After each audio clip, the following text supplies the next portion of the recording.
à l'atelier de restitution sur les propositions faites par CRAFS sur la gestion foncière. Donc c'est quelque chose dont nous nous félicitons. Pourquoi? Parce que c'est quelque chose qu'à chaque fois que nous demandons, des questions qui concernent la population, que le chef de village, la première autorité à la base, que cette autorité-là soit associée et impliquée. Et en passant vraiment, nous remercions vivement CRAFS. Pourquoi? Parce que depuis le début des concertations, l'Association nationale des chefs de village a toujours été associée, invitée. Alors, à votre avis, qu'est-ce qu'il faudrait donner pour mieux garantir la protection? Moi, j'ai insisté pour dire que c'est comme on a l'habitude souvent de dire, tout ce qui se fait pour moi, sans moi, on peut le dire est contre vous. Donc moi, je pense qu'il faut surtout, c'est d'associer la population, de prendre en compte ses préoccupations. On ne peut pas le faire sans y associer les chefs de village, sans y associer la population que sont les femmes, les jeunes. Et là, quand même, vraiment, je vois que les jeunes, comme les femmes, ont été fortement représentés.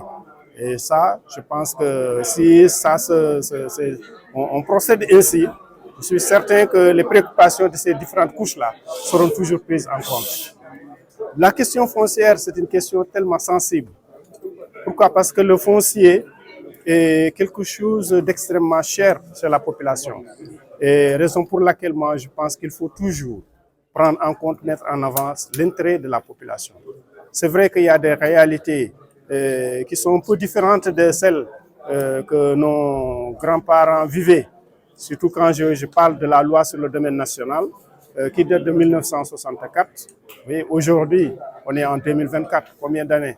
Donc il est normal et urgent, je trouve même, que c'est urgent de procéder à ces réformes-là, tout en mettant en avant vraiment l'intérêt de la population, n'est-ce pas? Et ça, aussi par rapport à ça, je pense aussi qu'on ne peut pas ignorer le droit coutumier. Maintenant, comment faire en sorte que cet aspect-là soit pris en compte? Ça, c'est extrêmement important à mon sens. Les titres fonciers ont été délivrés. Je ne pense pas que cela soit le fait des chefs de village. Et j'en suis certain que si on prenait en compte ou on impliquait les chefs de village dans la délibération, j'en suis certain qu'on n'arriverait pas à spolier la population. Pourquoi? Parce que le chef de village, en général, il est là pour l'intérêt de la population, pour l'intérêt de son terroir. Là, c'est regrettable, très sincèrement, que des propriétaires soient des propriétaires, parce que c'est des gens qui ont trouvé leur terre, qu'ils ont hérité de leurs ancêtres, même si ça fait partie du domaine national. Moi, je pense qu'on ne peut pas ignorer aussi ce qui leur revient aussi. Il faudra prendre ça en compte, même si vraiment, comme on le dit, c'est du domaine national, ça appartient à tout le monde, mais quand même, ce que les gens ont eu à hériter de leurs parents, moi je pense qu'on ne peut pas quand même d'un jour à l'autre venir les spolier.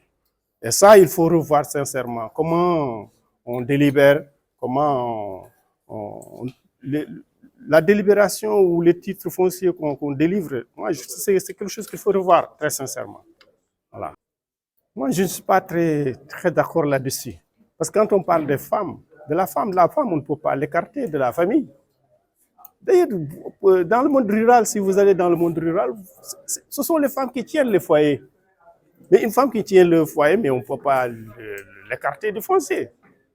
Encore qu'avec le droit coutumier, la terre ou les terres que les parents nous ont laissées, ça n'appartient pas seulement aux hommes. Ça appartient à tout le monde. Comment on peut en écarter les femmes? Moi, je ne pense pas que, quand même, ça, très sincèrement, moi, je ne suis pas tellement d'accord là-dessus. Dire que les femmes ou les jeunes ne sont pas, ils ont des difficultés à accéder à la terre. Là, c'est des couches qui font partie de la famille. Parce que quand la femme travaille, quand elle gagne quelque chose, elle ramène ça à la famille.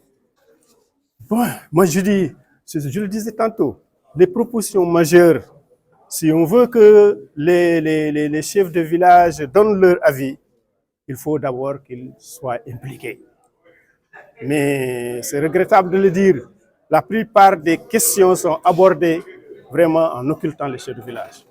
Aujourd'hui, les chefs de village sont bien organisés au niveau national. Partout où vous êtes dans le Sénégal, il y a des associations au niveau communal, tout comme au niveau départemental et au niveau national. Donc, même si on ne peut pas convier les chefs de village à toutes les rencontres concernant des questions importantes de la vie de la nation, mais pour convier les représentants, pourquoi pas? Voilà.